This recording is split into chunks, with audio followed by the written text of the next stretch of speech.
نظامیہ نعرہ تکبیر، نعرہ رسالت، غوث کا دامن، نبی کا دامن،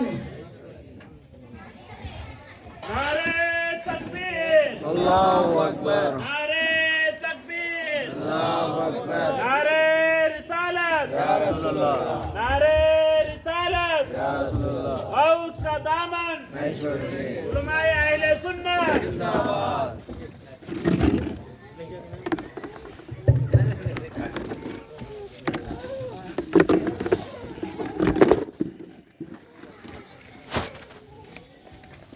السلام علیکم ورحمۃ اللہ وبرکاتہ۔ وعلیکم السلام۔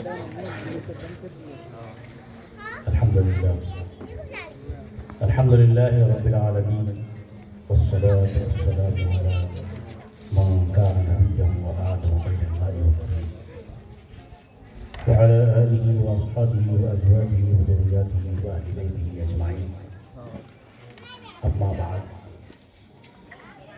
قال اللہ تبارک وتعالی في القرآن المجيد والفرقان الحميد، وأعوذ بالله من الشيطان الرجيم، بسم الله الرحمن الرحيم، قل لا أسألكم عليه أجرا إلا المودة في القربى،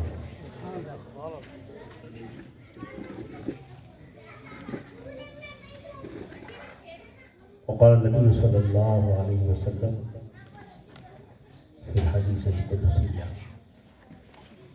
من عاد لي وليا فقد آذنته بالحرب، وقال الله تعالى في المقام الآخر، إن الله وملائكته يصلون على النبي يا أيها الذين آمنوا صلوا عليه وسلموا تسليما، اللهم صل على سيدنا شفيعنا وحبيبنا ومولانا محمد وعلى آل سيدنا شفيعنا حبيبنا مولانا محمد وبارك وسلم صلوا عليه۔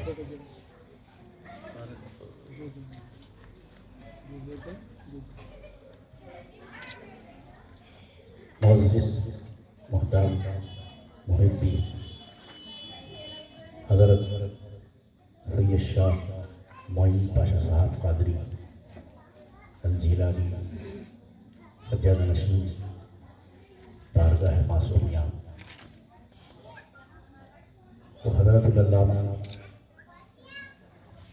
مولانا سید شاہ سلطان محی الدین قادری الجیلانی سجادہ نشین بارگاہ معصومیہ، بانی و مکمل دارالعلوم انواریہ قادریہ،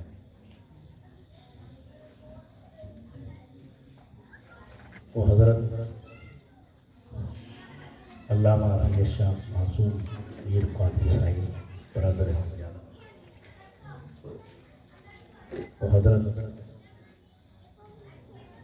میرے عزیز دوست محبی سید شاہ امان اللہ قادری برادر سجادہ نشین، وہ حضرت سید علی پاشا شاہی پیر صاحب قادری برادر سجادہ، وہ دیگر برادران سجادہ نشین اور یہاں کے رہنے بسنے والے اور جتنے حاضرین ہیں، بزرگان ملت، نوجوانوں، عزیز بچوں، میری پردہ نشین ماں اور بہنوں، اللہ کا جس پر کرم ہوتا ہے وہ اپنے دوستوں کے دامن میں انہیں لا کر جمع کر دیتا ہے۔ یقیناً اللہ تبارک و تعالیٰ اپنے دوستوں سے اتنی محبت کرتا ہے، اگر ان سے کوئی چھیڑ خانی کرے یا ان کی کوئی گستاخی کرے تو اللہ خود ان بزرگان دین کے، ان اولیاء اللہ کے جواب میں اپنی ذات کو پیش کرتے ہوئے فرماتا ہے کہ میرے ولی سے دشمنی کرے، میرے ولی سے حسد اور بغض رکھے، میرے ولی کی مخالفت کرے تو وہ مجھ سے جنگ کے لیے تیار ہو جائے۔ غور فرمائیے، اللہ سے جنگ کیا انسان ممکن ہے اور اللہ سے لڑ سکتا ہے؟ قدرت کے سامنے اللہ کی جو طاقت اور حکمت والا غالب ہے، کس کی طاقت ہے، کس کے اندر اتنی ہمت ہے اللہ سے لڑ سکے؟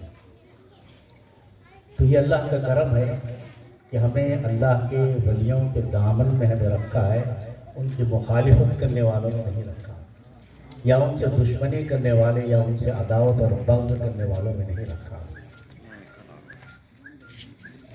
مومنین کی یہ شان بتائی گئی ہے، مسلمانوں کو یہ حکم دیا گیا ہے، جہاں تم ایمان لاؤ، جہاں تم تقویٰ اور پرہیزگاری کی زندگی گزارو۔ ایمان جس کی تعریف آپ نے سماعت فرمائی تقویٰ پرہیزگاری کے متعلق، پیشر و مقرر حافظ محمد اعجاز جو میرے شاگرد بھی ہیں، ہمیں مدرسے میں استاد بھی ہیں، دارالعلوم اقبالیہ میں بڑے اچھے انداز سے انہوں نے تشریح کرنا۔ دیکھیے، ایمان آ جانے کے بعد، ایمان حاصل ہونے کے بعد اس کے بعد جو نمبر آتا ہے تقویٰ، پرہیزگاری۔ ایمان اور تقوی کے بعد کسی اور چیز کی ضرورت نہیں ہونا چاہیے۔ ایمان، تقویٰ، یہ دونوں چیزیں جسے حاصل ہو جائے وہ مکمل ہو جانا چاہیے تھا، اس کے نجات کے لیے اتنی ہی چیز کافی ہو جانی چاہیے تھی۔ جناب مولانا معصوم پیر صاحب نے اس آیت کو پڑھا، معروف پیر صاحب، اس کی تشریح میں کر رہا ہوں کہ ایمان اور تقوی کے بعد اگر کسی چیز کی ضرورت ہے تو وہ ہے اللہ کے نیک بندوں کے ساتھ رہنا۔ وَكُونُوا مَعَ الصَّادِقِينَ یا ایھا الذین آمنوا اتقوا اللہ وَكُونُوا مَعَ الصَّادِقِينَ، اے ایمان والو تقویٰ کی زندگی گزارو اور سچے نیک لوگوں کے ساتھ، اللہ کے ولیوں کے ساتھ ہو جاؤ۔ تو معلوم ہوتا ہے کہ ایمان اور تقویٰ کے بعد بھی ہم محفوظ نہیں ہیں۔ کئی ایسی منزلیں آتی ہیں کہ جہاں تقوی کی آخری منزل کو پہنچنے کے بعد بھی شیطان آپ کو پٹک دیتا ہے۔ حضرت بلال پیر غوث اعظم دستگیر رحمۃ اللہ علیہ، آپ ابھی ان منازل کو طے کر رہے ہیں، مجاہدات کو طے کر رہے ہیں، سلوک کے منازل کو طے کر رہے ہیں۔ ایک وقت کا واقعہ ہے کہ آپ کسی مقام سے گزر رہے ہیں، اچانک اندھیرا ہو جاتا ہے اور اس میں سے ایک روشنی آتی ہے اور اس میں سے ندا آواز آتی ہے کہ اے عبد القادر، ہم نے تمہاری عبادات کو قبول کر لیا ہے، اب تمہیں عبادت کرنے کی ضرورت نہیں ہے، نماز پڑھنے کی ضرورت نہیں ہے۔ تو حضرت عبد القادر جیلانی رحمۃ اللہ علیہ، پیران پیر غوث اعظم دستگیر رحمۃ اللہ علیہ نے غور فرمایا کہ یہ نماز ایک ایسا فریضہ ہے اللہ کی جانب سے جو ہر حال میں ضروری ہے۔ کسی کو بھی کسی منزل پر پہنچنے کے بعد معاف نہیں ہو سکتا۔ اللہ کے رسول کو جب معاف نہیں ہوئی، حضرت امام حسین رضی اللہ تعالیٰ عنہ میدان کربلا کے اندر 72 زخم آپ کے جسم پر ہیں، تب بھی آپ کو نماز معاف نہیں۔ آپ نے نماز ادا فرمائی، اسی حالت سجدہ میں آپ کی موت ہوئی، تو کیا عبد القادر کو یہ نماز معاف ہو سکتی ہے؟ آپ نے فرمایا یہ کوئی ندائے غیبی اللہ کی جانب سے آواز نہیں آ رہی ہے، بلکہ یہ شیطان ہے۔ شیطان اس منزل پر مجھے بھٹکانا چاہتا ہے۔ تو آپ نے لا حول ولا قوت الا باللہ العلی العظیم پڑھ دیا۔ شیطان کو بھگانے کے لیے جو پڑھتے ہیں، اس کے بعد وہ جو چمک تھی، جو بجلی تھی، جو اجالا تھا، وہ ختم ہو گیا۔ پھر دوبارہ آواز آتی ہے عبد القادر، تمہارے علم نے تمہیں بچا لیا۔ اس منزل پر پہنچ کر میں نے بہت سے جو تمہاری منزل پر پہنچے، جو سلوک و منع کی منزلیں طے کیے تھے، بڑے بڑے اونچے مقامات کو حاصل کیا تھا، اس منزل پر پہنچنے کے بعد بھی میں نے بہت سے لوگوں کو پٹک دیا ہے، گمراہ کر دیا ہے، لیکن تمہارا علم نے تمہیں آج بچا لیا ہے۔ تو حضرت پیران پیر غوث اعظم دستگیر رحمۃ اللہ علیہ آپ غور فرماتے ہیں اگر علم کی بنیاد پر گمراہیت سے اگر بچنا ہو تو شیطان کو بچنا چاہیے تھا۔ شیطان استاد الملائکہ تھا، اسماء الہیہ کا علوم فرشتوں کو پڑھایا کرتا تھا، اس کا علم جب اسے نہیں بچا سکا تو میرا علم بھی مجھے نہیں بچا سکتا۔ تو اس کے بعد حضرت پیران پیر غوث اعظم دستگیر رحمۃ اللہ علیہ فرماتے ہیں کہ تو یہاں اس منزل پر مجھے بھٹکانا چاہتا ہے، مجھے میرے علم نے نہیں بلکہ مجھے اللہ کے فضل و کرم نے بچایا۔ سبحان اللہ۔ تو بہت حضرات، جب تک کہ اللہ کا فضل و کرم شامل حال نہ ہو، چاہے کتنا ہی اونچا مقام آپ حاصل کر لیں، کتنا ہی علم کے درجات بلند درجات پر پہنچ جائیں، کتنا ہی تقوی پرہیزگاری کی منزلوں کو طے کر لیں، سلوک کی منزلوں کو طے کر لیں، تب تک کہ آپ پر اللہ کی رحمت آپ کے ساتھ شامل حال نہ ہو، تب تک آپ کامیاب نہیں ہو سکتے، آپ کا ایمان، آپ کا تقوی، آپ کی پرہیزگاری محفوظ نہیں رہ سکتی۔ ہر جگہ ہر منزل پر آپ کو اللہ کے کرم، اللہ کی رحمت کی ضرورت پڑتی ہے۔ سرکار دو عالم صلی اللہ علیہ وسلم نے ارشاد فرمایا، کوئی بھی شخص اپنے اعمال کی بنیاد پر، چاہے وہ کتنے بھی عمل کیوں نہ کر لیا ہو زندگی میں، اپنے عمل کی بنیاد پر کوئی جنت پہ نہیں جائے گا جب تک کہ اللہ کا فضل شامل حال نہ ہو۔ اللہ کا فضل ہمیشہ مانگنا چاہیے، اور اللہ کا فضل، اللہ کی رحمتیں انہی بزرگان دین کے پاس ہمیں ملتی ہیں، انہی کے قریب ان کا قرب جب مل جائے اللہ کی رحمتوں کے ہم مستحق ہوتے ہیں۔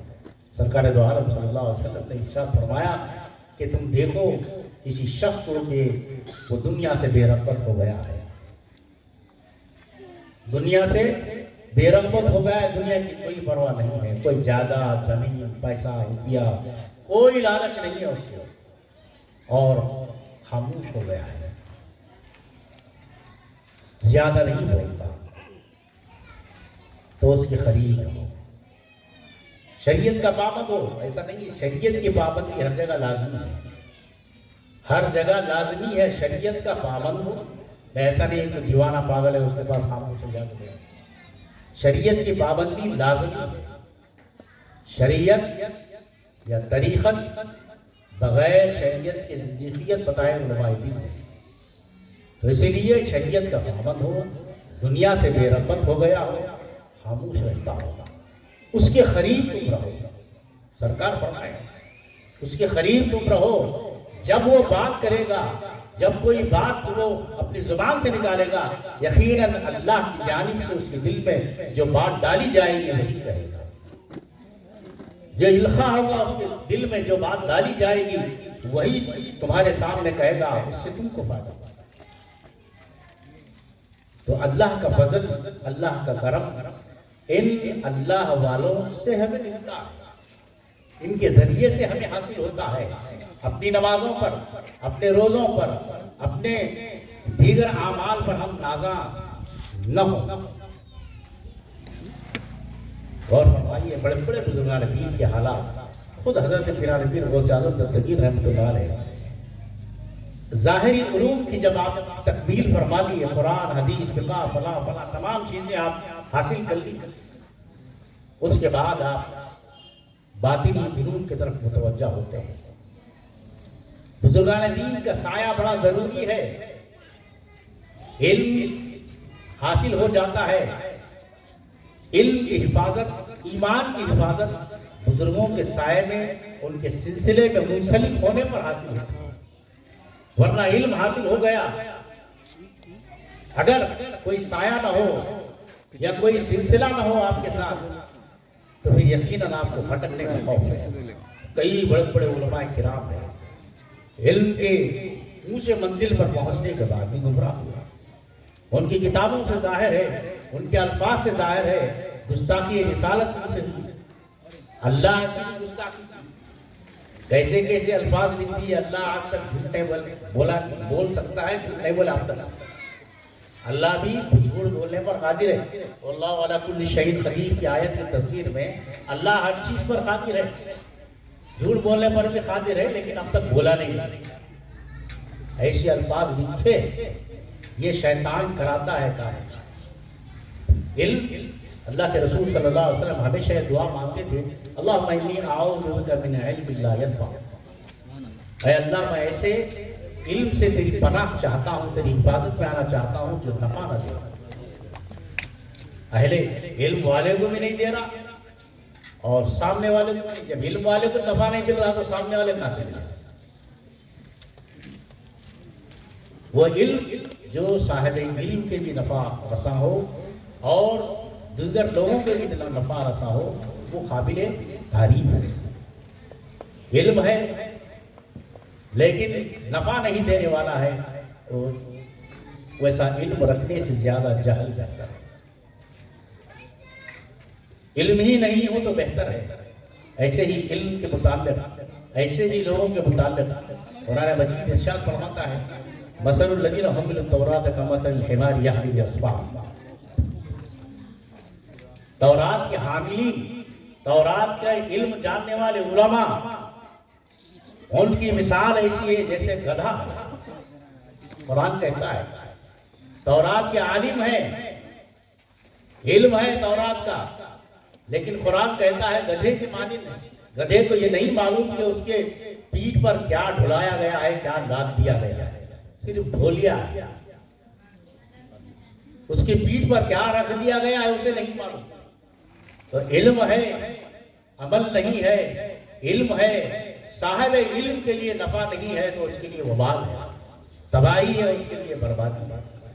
تو موج حضرات، آپ غور فرمائیے کہ بڑے بڑے بزرگان دین، پیران پیر غوث اعظم دستگیر رحمۃ اللہ علیہ سے لے کر تمام بزرگان دین، اولیاء کرام، جو ظاہری اور باطنی، یقیناً اللہ تبارک و تعالیٰ اس دین کو قیامت تک کے لیے بھیجا ہے، اور اس دین کے دنیا میں اس کلمے کو قائم کرنے کے لیے، اس دین کو، اسلام کو قائم کرنے کے لیے پیغمبروں کا طویل سلسلہ اللہ نے رکھا۔ کم بیش 1,24,000 یا 1,80,000 پیغمبر اسی غرض سے آئے تاکہ انسانیت کو راہ راست پر لائے، اللہ کے دین کی طرف لے آئے۔ حضور صلی اللہ علیہ وسلم پر یہ نبوت کا جب سلسلہ ختم ہوا، لیکن اس دین کو قیامت تک قائم رہنا ہے، تو یہ نبوت کا جو فریضہ ہے، نبوت کا جو کام ہے، دین کی تبلیغ اور اشاعت کا کام، یہ کام اللہ تبارک و تعالیٰ نے سب سے پہلے سرکار دو عالم صلی اللہ علیہ وسلم کے بعد صحابہ کرام، تابعین، تبع تابعین، ان سے ہوتا ہوا بزرگان دین، اور آپ ہندوستان کی خصوصاً آپ تاریخ اٹھائیے یا پھر دنیا کی تاریخ اٹھائیے کہ یہ علم بزرگان دین کے پاس ہمیں ملا، خانقاہوں کے اندر ملا۔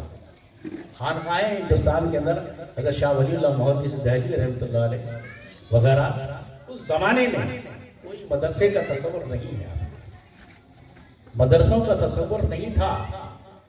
علم دین، علم شریعت، علم ظاہری، علم باطنی، انہی بزرگان دین کے پاس ہمیں حاصل ہوا، انہی کے سلسلے سے اسلام چلتا رہا۔ خانقاہوں کے اندر جہاں قرآن، حدیث، تفسیر، فقہ کا علوم دیا جاتا، وہیں طریقت، شریعت کے ساتھ طریقت، معرفت، حقیقت، تمام چیزوں کے علوم بھی وہیں حاصل ہوتے تھے۔ خانقاہوں کے ذریعے سے ہی علم دین پھیلا اور اسی طریقے سے اسلام دنیا میں پھیلتا۔ مدرسوں کی تاریخ آپ اٹھائیے، مدرسوں کی تاریخ 150-200 سال سے زیادہ نہیں ہے ہندوستان میں، خاص طور پر یہ مدرسے اسی لیے بزرگان دین نے اس زمانے میں محسوس کیا کہ خانقاہوں کے اندر علوم دین کم ہو رہا ہے، علم دین کم ہو رہا ہے، علم شریعت کم ہو رہی ہے، تو پھر محسوس کیا گیا کہ مدرسے قائم کریں، علم ظاہری کو بچایا جائے، قرآن و حدیث کی تعلیم جاری کی جائے، اسی لیے مدارس قائم ہوئے۔ حضرت بانی جامع نظامیہ حاجی امداد اللہ صاحب مہاجر مکی رحمۃ اللہ علیہ کے خلیفہ بھی ہیں، شاگرد بھی ہیں، بیک وقت ادھر بھی دارالعلوم دیوبند کے لوگ بھی ہیں ان کے ساتھ، مولانا قاسم نانوتوی، فلاں جو اکابرین دیوبند ہیں، انہی کے شیخ بھی ہیں، استاد بھی ہیں۔ علم شریعت، علم طریقت اسی سے انہوں نے سیکھا۔ یہ الگ بات ہے کہ بعد کو حضرت بانی جامعہ حق کے راستے پر اہل سنت و جماعت پر قائم رہے، اور یہ قابل دیوبند اپنے راستے سے الگ ہو گئے۔ اسی زمانے میں حضرت حاجی امداد اللہ مہاجر مکی رحمۃ اللہ علیہ کے زمانے ہی میں ان لوگوں میں اختلاف پیدا ہوا۔ کچھ مسائل پر جو 7 مسئلے تھے، سلام، قیام، میلاد، 7 مسائل پر اختلاف ہوا شاگردوں میں، حضرت بانی جامعہ میں اور دیگر شاگردوں کے اندر۔ تو یہ اختلافی مسائل اپنے پیر و مرشد، اپنے استاد محترم کے سامنے انہوں نے رکھا کہ ہم میں یہ اختلاف ہوا ہے، آپ فیصلہ فرمائیے۔ تو حضرت حاجی امداد اللہ صاحب مہاجر مکی رحمۃ اللہ علیہ نے محسوس کیا کہ یہ اختلاف بہت شدید ہے، تو آپ نے زبان سے کچھ نہیں کہا، آپ نے ایک کتاب لکھی، ایک کتاب لکھی، اور ان 7 مسائل جو مسائل اختلاف کے تھے اس پر اپنا موقف آپ نے لکھ دیا، اور اس کتاب کے لکھنے سے پہلے آپ نے لکھ دیا کہ یہ جو کچھ میں لکھ رہا ہوں ان مسائل پر، اسی پر میرا عقیدہ ہے، یہی میرا عقیدہ ہے، اور برائے مہربانی اس کا کوئی جواب نہ دے۔ اس کتاب کا نام ہے فیصلہ ہفت مسئلہ۔ فیصلہ ہفت مسئلہ، 7 مسائل پر میرا فیصلہ، اس فیصلے کا کوئی جواب نہ دے جس کے اندر قیام، سلام، میلاد النبی صلی اللہ علیہ وسلم، علم غیب رسول، ایسے 7 بڑے بڑے مسائل جن میں اختلاف ہوا، خصوصاً دیوبندی حضرات اس زمانے میں اپنے پیر و مرشد کے ہین حیات، اپنے استاد کے ہین حیات میں بھٹک گئے، اور انہوں نے اپنا موقف ظاہر کر دیا۔ تو بہرحال یہ اللہ والوں کے ذریعے سے ہی علم دین پھیلا، اور یہ فتنے اللہ کے رسول صلی اللہ علیہ وسلم نے پہلے ہی بتا دیا تھا کہ بنی اسرائیل میں 72 فتنے ہوئے تھے، میری امت میں 73 ہوئے، اور اس کے لیے اب ذریعہ بننا ہی تھا۔ لیکن جو فرقہ اللہ اور اس کے رسول صلی اللہ علیہ وسلم ما انا علیہ واصحابی، میرے اور میرے صحابہ کے طریقے پر جو رہے گا وہ نجات پائے گا۔ سرکار دو عالم صلی اللہ علیہ وسلم کا طریقہ اہل سنت، آپ کا اہل سنت، اور صحابہ کا جو طریقہ ہے وہ جماعت۔ تو اہل سنت و جماعت کا جو حامل رہے گا، جو عقیدہ رکھے گا، تو وہی نجات پائے گا۔ تو موج حضرات، یہ بزرگان دین، اولیاء کرام کی ضرورت قیامت تک ہے، کیونکہ اس دین کو قائم رہنا ہے۔ تو یہ کام ان بزرگوں کے حوالے کیا گیا۔ اب بات تو یہ دو چیزیں الگ الگ ہیں، ایک علوم ظاہری الگ ہوا، علوم باطنی الگ ہو گیا۔ علوم ظاہری الگ ہو گئے، شریعت الگ ہو گئی، طریقت کے معاملات الگ ہوئے، تصوف کے معاملات الگ ہو گئے۔ تو لیکن یہ دونوں چیزیں ضروری ہیں۔ صرف علم ظاہری، علم شریعت حاصل کر لیے، پھر اس کے بعد آپ یہ سمجھیے کہ ہم نے پورا دین حاصل کر لیا ہے، جہاں ہم نجات پا گئے ہیں، یہ غلط فہمی ہے۔ اللہ کے رسول صلی اللہ علیہ وسلم کا جو فرض منصبی تھا، جہاں اللہ کے رسول صلی اللہ علیہ وسلم کو یہ بتلایا گیا، وَيُعَلِّمُهُمُ الْكِتَابَ، رسول اللہ صلی اللہ علیہ وسلم آپ کو کتاب کا علم دیتے ہیں، چاہے وہ قرآن ہو یا پھر سنت۔ وَيُعَلِّمُهُمُ الْكِتَابَ وَالْحِکْمَةَ، اللہ کے رسول نے صرف کتاب کی تعلیم نہیں دی، بلکہ حکمت کی بھی تعلیم دی۔ حکمت، دور اندیشی، پالیسی، الحکمت ضالۃ المؤمن، حکمت، دور اندیشی، پالیسی مومن کی گمشدہ چیز ہے، گمشدہ متاع ہے۔ تو اللہ کے رسول صلی اللہ علیہ وسلم نے حکمتیں بھی بتائی، پھر اس کے بعد وَيُزَكِّيهِمْ، تزکیہ نفس بھی کیا، لوگوں کے دل کو، ان کے باطن کو پاک کرنا بھی یہ نبوت کا منصب تھا۔ تو بتلائیے کہ دلوں کو پاک کرنے کے لیے، باطن کو پاک کرنے کے لیے کوئی مدرسے نہیں ہے۔ اس زمانے میں تھے، اس زمانے میں بزرگان دین کی صحبت تھی، علوم ظاہری کے ساتھ علوم باطنی آپ کا تزکیہ نفس بھی کیا کرتے تھے۔ بعد چونکہ مدرسوں کی حیثیت الگ ہو گئی، علوم ظاہری کی حیثیت الگ ہو گئی، تو پھر علوم ظاہری کے بعد ہمارے بڑے بڑے اکابرین علماء کرام، بزرگان دین، اولیاء کرام کے سلسلے میں منسلک ہو گئے۔ ان سے تزکیہ نفس کرتے ہیں، ان سے تزکیہ نفس کرتے ہیں، تبھی یہ تکمیل ہوتا ہے معاملہ۔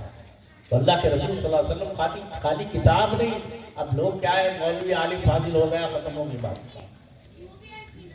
آپ کو ظاہری علم مل گیا، باطنی علم کہاں ملے گا؟ باطنی علم انہی بزرگان دین، انہی پیران طریقت کے پاس آپ کو علم باطن حاصل ہوتا، آپ کا قلب صاف ہوتا ہے۔ یہاں پر علوم ظاہری جو حاصل کرتے ہیں جو علماء کرام ہیں وہ تو آپ کو شرائط بتائیں گے، آداب شرائط وغیرہ بتائیں گے، لیکن اخلاص قبولیت کے جو معاملات ہیں وہ انہی بزرگان دین کے پاس ہمارے اعمال کی جو قبولیت ہے یہی آنے کے بعد ہوتی، یہی آنے کے بعد ہوتی، ہمارے اعمال کی حفاظت یہی ہوتی، ورنہ اعمال رائے گا ہونے کا حق ہے۔ اسی لیے منسلک ہونا ہے۔ بڑے بڑے بزرگان دین، بڑے بڑے اولیاء کرام کو آپ دیکھیے، مولانا روم کا واقعہ تو اپنی جگہ پر ہے کہ مولانا روم اپنے علم کے اتنے اونچے مقام پر رہنے کے باوجود آپ نے فرمایا کہ مولوی ہرگز نہ شد مولانا روم، مولانا روم مولوی ہو ہی نہیں سکتا، مولانا ہو ہی نہیں سکتا جب تک کہ حضرت شمس تبریز رحمۃ اللہ علیہ کی غلامی کو اختیار نہ کرے۔ آپ کا جب غلام ہو گیا تب وہ میں مولوی ہوا، ورنہ مولوی میرا کوئی مقام نہیں ہے۔ تو یہ بزرگان دین دلوں کے جاننے والے ہیں، اس لیے بزرگان دین کے آستانے اللہ کے رحمت کا مقام ہے، رحمتوں کا نزول ہوتا ہے۔ ان آستانوں کے قریب اللہ اپنے ان بندوں کو بلاتا ہے جو اپنی رحمتیں جن کو نوازنا چاہتا ہے رحمتوں سے۔ اور فرمائیے کہ یہ وہ آستانے ہیں کہ جہاں پر صرف مومن و مسلمان ہی نہیں بلکہ بے شمار آستانے، بڑے بڑے آستانے، حضرت خواجہ اجمیر رحمۃ اللہ علیہ، حضرت میرا دادار رحمۃ اللہ علیہ، حضرت شمس عالم حسینی رنجور کے رحمۃ اللہ علیہ، آپ حضرت آستانہ معصومی حضرت معصوم کی رحمۃ اللہ علیہ، یہ بڑے جتنے بھی آستانے ہیں یہاں مسلمان ہی نہیں غیر مسلم بھی حاضر ہوتے ہیں۔ کیوں ہوتے ہیں؟ یہاں بھی انہیں ان بزرگان دین کے ذریعے سے انہیں فیض ملتا ہے، اللہ کی رحمتیں ان پر نازل ہوتی ہیں، ورنہ آنا کوئی مطلب نہیں ہے، ان کے آنے کا کوئی مطلب نہیں ہے۔ یہ بزرگان دین، یہ اولیاء کرام، ان کا سلسلہ قیامت تک رہے گا۔ اور یہ اولیاء کرام اللہ تبارک و تعالیٰ نے دین کے پھیلانے کا، دین کی اشاعت کا ذریعہ انہی اولیاء کرام کو بنایا ہے۔ انہی اولیاء کرام کو حضرت خواجہ ہندوستان کے اندر خصوصی طور پر حضرت خواجہ مولانا الدین چشتی رحمۃ اللہ علیہ نے لاکھوں لوگوں کو مسلمان بنایا، اپنے کرامات کا بھی ظہور کیا، اپنے اخلاق کو بھی پیش کیا، اپنے کردار کو بھی پیش کیا۔ کرامات کا ظہور اولیاء کرام کے علامات میں سے ہے۔ شرح عقائد نسبی ایک بہت بڑی کتاب ہے، فقہ حنفی کے اندر جو فاضل کی جماعتوں میں پڑھائی جاتی ہے، اس کے اندر لکھا ہوا ہے کرامات الاولیاء حق، اولیاء سے کرامت کا صدور ہونا حق ہے، سچ ہے۔ کرامات ظاہر ہوتے ہیں، کرامات کا ظاہر ہونا یہ علامت ہے اولیاء کرام۔ تو انہی کرامات کے ذریعے سے لوگوں کو اپنے کرامات دکھا کر، بتلا کر دین کی طرف راغب کیا کرتے تھے۔ جیسے معجزات، انبیاء کرام نے معجزات بتائے، بالکل اسی انداز سے اللہ تبارک و تعالیٰ نے اولیاء اللہ کو کرامات عطا فرمائے۔ ایک ایسی قوت، ایک ایسا ذریعہ جو دوسرا نہیں پیش کر سکتا، معجزہ ایسی بات جو دوسرا نہیں پیش کر سکتا، وہ نبی کے ہاتھ سے ظاہر ہوتا ہے، اور ایسی بات جو کوئی دوسرا ظاہر نہیں کر سکتا، وہ ہے اولیاء اللہ کے ذریعے سے کرامات کا ظہور۔ تو انہی کرامات کے ظہور جب ہوتا ہے تو مخلوق گرویدہ ہوتی ہے۔ اور فرمائے کتنی بڑی بڑی جماعتیں کرتے ہیں، کتنی بڑی بڑی جماعتیں ہیں، تحریکیں، کوئی دعویٰ کر سکتا ہے لاکھوں لوگوں کو انہوں نے مسلمان بنایا، 100 کی تعداد 200 یا 1000 کے اندر کی تعداد ہوتا ہے۔ اللہ تبارک و تعالیٰ نے ان اولیاء اللہ کو اپنے دین کی تبلیغ اور اشاعت کے لیے چن لیا۔ ایک ہی اللہ کے ولی حضرت خواجہ مولانا الدین چشتی اجمیر رحمۃ اللہ علیہ نے لاکھوں لوگوں کو مسلمان بنایا. یہ وہ اولیاء اللہ ہیں جو ان کا مشن ہے، ان کا جو مشن ہے، ان کا جو کام ہے، کوئی دنیا حاصل کرنا نہیں تھا. اپنے وطن کو، اپنے مقام کو، اپنے لوگوں کو، اپنے رشتہ داروں کو چھوڑے اور نکل گئے. بغداد سے بے حساب اولیاء کرام کے خاطر ہندوستان کی طرف آئے. اس زمانے میں دلی آئے، جاپور آئے. تاریخ پڑھی ہے بزرگان دین کی کہ اپنے وطن کو واپس نہیں لو. اور ان کا یہاں آنا کوئی دنیاوی غرض نہیں تھی، کوئی تجارت نہیں تھی، دنیا حاصل کرنا نہیں تھا، بلکہ صرف اور صرف اللہ کے دین کی اشاعت، اللہ کے دین کو لوگوں تک پہنچانا، ایمان کی دعوت دینا، اسلام کو پھیلانا. جس مقام پر پہنچ گئے وہی کے ہو کر رہ گئے، وہی دفن ہوئے، وہی ان کی درگاہیں، ان کے بارگاہ بن گئے. تاریخ حضرت چندہ حسینی رحمۃ اللہ علیہ کی تاریخ میں نے پڑھا ہے جوگی شریف کے. ان کی جتنی بھی اولادیں تھیں، جن میں حضرت شمس عالم حسینی رحمۃ اللہ علیہ تھا، آپ کا طریقہ کار یہ تھا کہ جب منازل طے کر لیتے ان کے بچے، اس مقام کو حاصل کر لیتے، تو آپ کا حکم ہوتا آپ چلے جاؤ، دین کی تبلیغ اور اشاعت کے لیے نکل جاؤ. تو جتنے بھی ان کی اولاد ہیں جہاں جہاں نکل گئے، جہاں جہاں پہنچے، وہی کے ہو کر رہ گئے. پھر واپس اپنے وطن کو نہیں لوٹے، واپس اپنے وطن کو نہیں لوٹا. اور ان کا پہنچنا، ان کا یہاں آنا صرف اور صرف دین کی تبلیغ اور اشاعت. آج آپ بات کرتے ہیں کچھ مدرسے قائم کریے، کچھ بچوں کو پال، ہم دین کا کام کر رہے ہیں. ٹھیک ہے، اپنی جگہ پر آپ کام کر رہے ہیں، لیکن یہ اولیاء اللہ کا جو کام تھا، ان کا جو مشن، ان کا جو کام ہے، اس کا کوئی جواب نہیں، اور اس کے علاوہ ان کا کوئی دعویٰ بھی نہیں ہے. اپنے دین کی خدمت کے لیے خاموشی کے ساتھ اللہ کو پیارے ہو گئے. آج بھی ان کی آستانے برجائے خلائق ہیں. اسی لیے کہ اللہ تبارک و تعالیٰ ان کے تعلق سے لوگوں کے دلوں میں محبت پیدا کرتا ہے.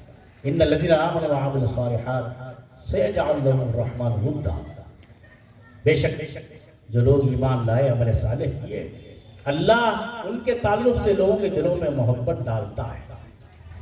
لوگ جو کھنچ کر آتے ہیں آستانوں کی طرف، یہ کھنچ کر آنا، یہ اللہ کی طرف سے ان کے دلوں میں محبت ڈالنا ہے. یہ تو معمولی انسان ہی نہیں، بلکہ کئی آستانوں پر جانور کی حاضری دیتے ہیں، شیر حاضری دیتے ہیں، شیر آ کر وہاں کی خدمت انجام دیتے ہیں. اللہ تبارک و تعالیٰ مخلوقات کے دلوں میں ان کی محبت کو پیدا فرماتا ہے. یہ اس کا بدلہ ہے کہ انہوں نے دین کی خدمات انجام دی، اللہ اور اس کے رسول کے دین کو دنیا کے اندر اشاعت کی دنیا میں پھیلایا. یہ اپنی زندگیاں فنا فی اللہ فنا فی الرسول کرتے ہیں. الذین آمنوا وکانوا یتقون، اپنے آپ کو اللہ کی مرضی میں فنا کرتے ہیں، رسول کی مرضی میں فنا کرتے ہیں، تب یہ منزل انہیں حاصل ہوتی ہے. معمولی بات نہیں ہے. درجہ ولایت کو پہنچنا، درجہ ولایت کو پہنچنا معمولی بات نہیں ہے. یہ تو ولایت کبھی اللہ کی جانب سے عطا ہوتی ہے، وہ حقیقی ہوتی ہے. جیسے ماں کے پیٹ سے ہی ولایت کا ظہور ہوا، بچپن میں ولایت کا ظہور ہوا، یا پھر قسمی طور پر محنت اور مشقت، مجاہدات، ریاضات، عبادات کے بعد آدمی کو ولایت ملتی ہے. تو ولایت کا درجہ بہت اونچا درجہ ہے.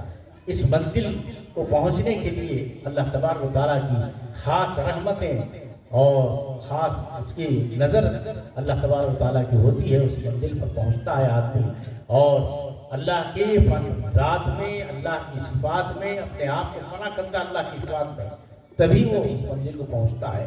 اس مثال دی گئی ہے کتابوں کے اندر کہ دیکھیے، جب لوہے کو آگ میں رکھ دیا جاتا ہے، لوہا ٹھنڈا ہے، اس کی صفت ٹھنڈی ہے، کالا رہتا ہے اس کا کلر. آگ جلاتی ہے، اس کا رنگ لال ہوتا ہے. جب لوہے کو آگ میں رکھ دیا جائے، تھوڑی دیر صحبت دے دی جائے، تو کیا ہوتا ہے؟ آگ کا جو صفت ہے، آگ کا جو کام ہے، لوہا کرتا ہے. اس کا رنگ بھی لے لیتا، اس کی صفت بھی لے لیتا لوہا. جو کام آگ کرتی ہے جلانے کا، لوہا کام کرتا ہے. تو بالکل اسی انداز سے جب بندہ اپنے آپ کو فنا کرتا ہے اللہ کی صفات میں، اس کی مرضیات میں، فنا فی اللہ فنا فی رسول ہو جاتا ہے، تبھی یہ منزل آتی ہے. مظہر صفات الہیہ ہو جاتا ہے، اللہ کی صفات کا ظہور اس سے ہوتا ہے۔ اللہ تبارک و تعالیٰ فرماتے ہیں جب کوئی بندہ کثرت سے عبادت کرتا ہے، فرائض کی پابندی کے بعد کثرت سے نوافل پڑھتا ہے، کثرت سے عبادت کرتا ہے، تو اس کو میں اپنا قرب عطا کرتا ہوں، میں اس کو اپنا قرب عطا کرتا ہوں۔ جب میں کسی کو اپنا قرب عطا کرتا ہوں تو حدیث شریف ہے، میں اس کا ہاتھ بنتا ہوں جس سے وہ پکڑتا ہے، میں اس کا پیر بنتا ہوں جس سے وہ چلتا ہے، اس کے آنکھ بنتا ہوں جس سے دیکھتا ہے، جو کچھ جب کوئی چیز مانگتا ہے تو اسے میں ضرور عطا کرتا ہوں۔ تو اللہ ہاتھ بنتا ہے، اللہ آنکھ بنتا ہے، اللہ پیر بنتا ہے، یہ کیا مطلب ہے؟ حقیقت میں اللہ نہیں بنتا بلکہ اللہ کے جو صفات ہیں اس کا ظہور ہوتا ہے اس کے ہاتھ سے۔ جو کام اللہ کر سکتا ہے اس کے ہاتھ سے ہوتا ہے۔ کئی بزرگان دین خصوصاً حضرت پیران پیر غوث اعظم دستگیر رحمۃ اللہ علیہ نے مردوں کو بھی زندہ کر کے دکھلایا ہے، خبروں سے مردوں کو اٹھایا ہے۔ حضرت عیسیٰ علیہ السلام مردوں کو زندہ کیا کرتے، وہ الموت بإذن اللہ۔ بزرگان دین جو صفت اللہ کی ہے، مردوں کو زندہ کرنے والی صفت، اولیاء اللہ کو بھی حاصل ہوتی ہے۔ یہ مظہر صفات الہیہ ہوتے ہیں۔ حضرت مریم علیہ السلام جس وقت عیسیٰ علیہ السلام کی پیدائش کا وقت قریب آیا، آپ کو حکم ہو آپ جنگل کی طرف چلی جائیں، کیونکہ بن باپ کا آپ کو حمل ہوا تھا۔ چلی گئی جنگل میں، اللہ سے انہوں نے عرض کیا کہ مجھے بھوک لگ رہی ہے، مجھے بھوک لگ رہی ہے۔ تو اللہ تبارک و تعالیٰ نے ارشاد فرمایا وَهُزِّ إِلَيْكِ بِجِذْعِ النَّخْلَةِ تُسَاقِطُ عَلَيْكِ رُطَبًا جَنِيًّا۔ جس درخت کے نیچے آپ بیٹھی تھی وہ سوکھا ہوا کھجور کا درخت تھا، سوکھا ہوا۔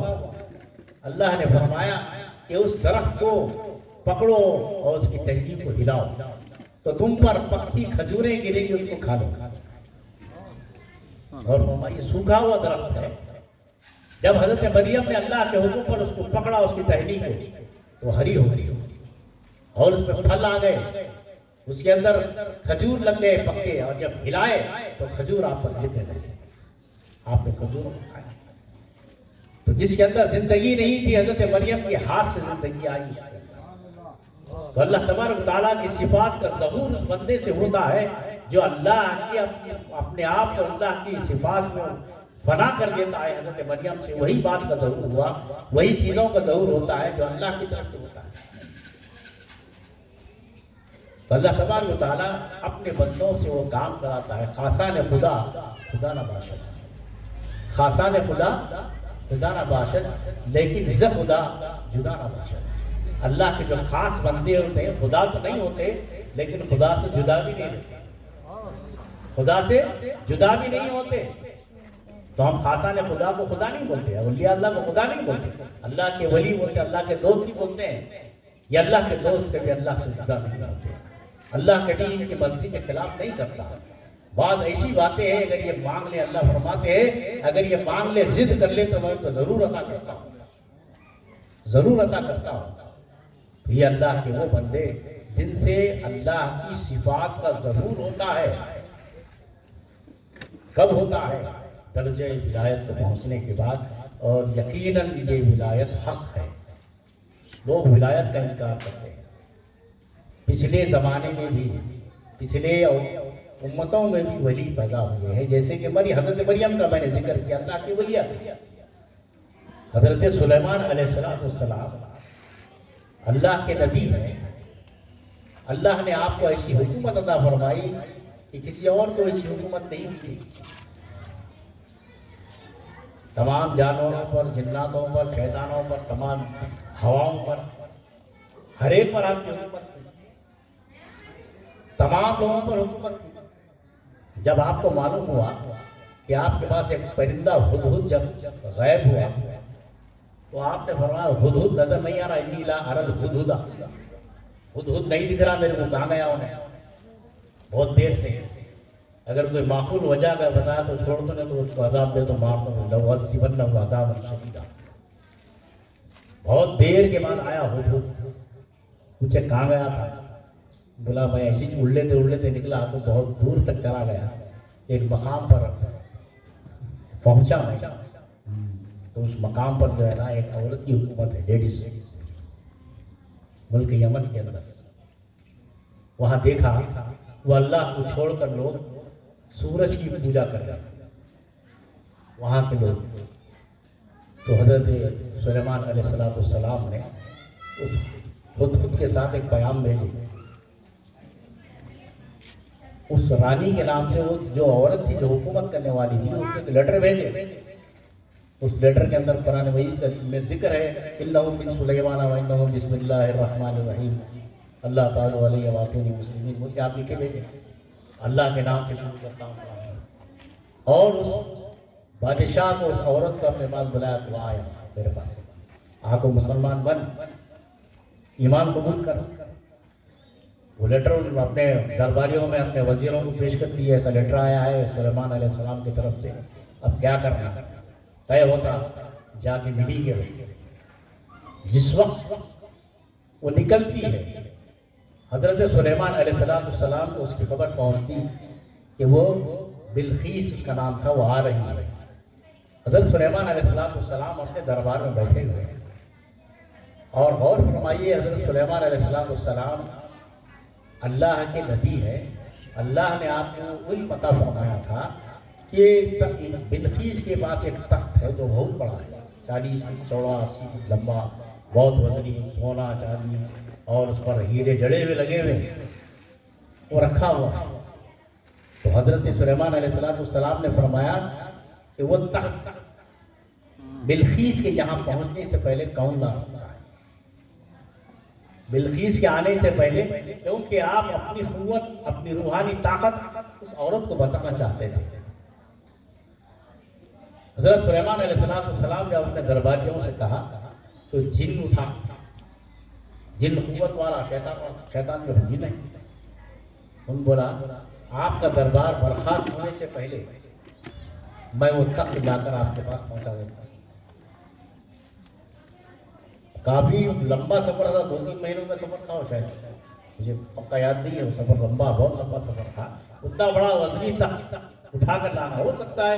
حضرت سلیمان علیہ السلام کی جو نشست تھی، آپ کا جو اجلاس تھا، آدھا گھنٹے کا تھا ہوگا، 1 گھنٹے کا تھا ہوگا، اس سے زیادہ نہیں.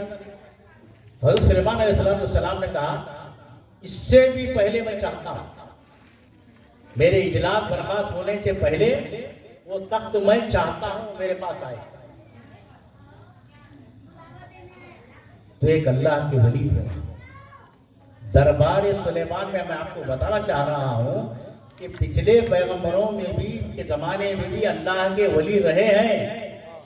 ایک ولی جن کا نام تفاسیر میں آیا حضرت عاصم بن برقیہ رحمۃ اللہ علیہ، وہ اٹھے اور کہا کہ جن نے جب کہا کہ میں آپ کے اجلاس برخاست ہونے سے پہلے اس تخت کو حاضر کروں گا، تو حضرت سلیمان علیہ السلام نے جب